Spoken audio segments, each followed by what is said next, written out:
Welcome once again to little loveness life coach with love. അപ്പോൾ നമ്മളിങ്ങനെ നഫ്ഷൽ ലവിനെ കുറിച്ചൊക്കെ പറയുമ്പോൾ, ദാമ്പത്യ ബന്ധത്തിൻ്റെ ദൃഢതയെക്കുറിച്ചൊക്കെ പറയുമ്പോൾ നമ്മളിങ്ങനെ ചിന്തിക്കണം. രണ്ട് വ്യക്തികൾ ഒരു സുപ്രഭാതത്തിൽ ഒന്നായതാണ്. അപ്പോൾ ദേ വർ ഹാവിങ് ഡിഫറെൻറ്റ് ആറ്റിറ്റ്യൂഡ്സ്, ദേ വർ ഹാവിങ് ഡിഫറെൻറ്റ് ലൈക്സ്, ദേ വർ ഹാവിങ് ഡിഫറെൻറ്റ് തിങ്സ്. അപ്പോൾ അതൊക്കെ ഒന്നായി വരാനായിട്ട് വളരെയധികം സമയം ആവശ്യമാണ്. ആ സമയം എത്തുന്നതിന് മുമ്പ് ഇപ്പോൾ ഡിവോഴ്സുകൾ നടക്കുന്നു. അപ്പം മലയാളിയെ പറ്റി പറയുന്നുണ്ട്, അവർക്ക് ഡിവോഴ്സ് എന്നുള്ളത് it can be pronounced as divorce. പക്ഷേ മലയാളികൾ ഒരിക്കലും ഡിവോഴ്സ് എന്ന് പറയാറ് ഡൈവോഴ്സ്. അവരുടെ അർത്ഥത്തിൽ വിവാഹബന്ധം വേർപിരിയുക എന്നുള്ളത് മരിക്കുക എന്നതിന് തുല്യമാണെന്നാണ്. അപ്പോൾ എന്തൊക്കെയായാലും അതുവരെ.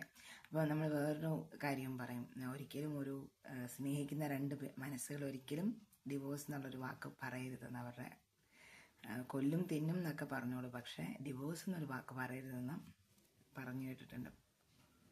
അപ്പോൾ നമ്മുടെ നാട്ടിലൊക്കെ തീരെ കാണാത്തൊരു കാഴ്ചയാണ് ഒരു ഭാര്യയും ഭർത്താവും ഒന്നിച്ച് എവിടെയെങ്കിലും ഒരു യാത്ര പോവുക, ഒന്നിച്ച് എവിടെയെങ്കിലും ഒരു സ്റ്റേ ചെയ്യുക, 2 ദിവസം റിലാക്സ് ചെയ്യാന്നൊക്കെ ഉള്ളത്. ഒന്നുകിൽ അവരോട് മക്കൾ കാണും, അല്ലെങ്കിൽ ഇവർ തനിച്ചു പോകും, ഇങ്ങനെയൊക്കെ. അപ്പം ഇതൊക്കെയാണ്, അതെല്ലാവരും ആഗ്രഹിക്കുന്നതാണ്. പക്ഷെ ആരും പരസ്പരം തുറന്ന് പറയാറില്ല. ആർക്കും അതിൻ്റെ ആവശ്യത്തിനെ പറ്റി അങ്ങോട്ട് അറിയത്തില്ല.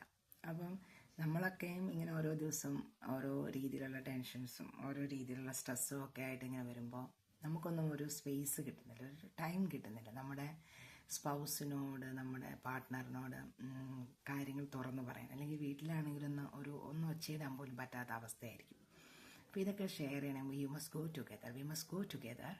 കൈയൊക്കെ പിടിച്ചിങ്ങനെ വളരെ റിലാക്സ്ഡ് ആയിട്ട് നടക്കുമ്പോൾ ഷെയർ ചെയ്യുന്ന കാര്യങ്ങൾ, കുഞ്ഞു പരിഭവങ്ങൾ, ഇതൊക്കെ പെട്ടെന്ന് മറ്റേയാൾക്ക് മനസ്സിലാവും. ഓരോരുത്തർക്കും ഉണ്ടാവും, ആണിനും പെണ്ണിനും അവരുടേതായ കാര്യങ്ങളുണ്ടാവും.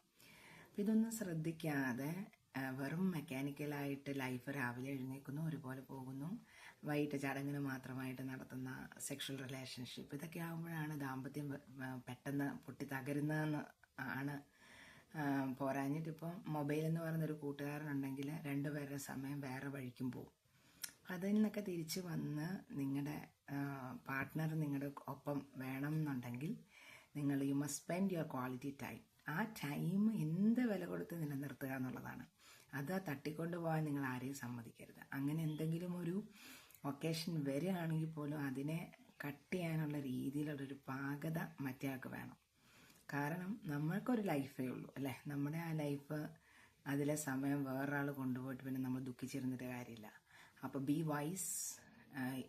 നിങ്ങളുടെ വിവേകപൂർണമായ തീരുമാനങ്ങളാണ് നാളത്തേക്കുള്ള നിങ്ങളുടെ സന്തോഷത്തിൻ്റെ താക്കോൽ എന്ന് പറയുന്നത്. അപ്പോൾ ദിവസങ്ങൾ ഇങ്ങനെ കടന്നു പോകും. ചിന്തിക്കണം, എന്താണ്, what do you need from your partner. If you need quality time, you must prepare for that. You must take effort to make it done. You must win. അങ്ങനെ വിജയിച്ച് കഴിയുമ്പോൾ നിങ്ങൾ ദാമ്പത്യ ബന്ധത്തിൽ വിജയിച്ചു. അതാണ് അതിൻ്റെ ഒരു സീക്രട്ട് എന്ന് പറയുന്നത്. Thank you so much.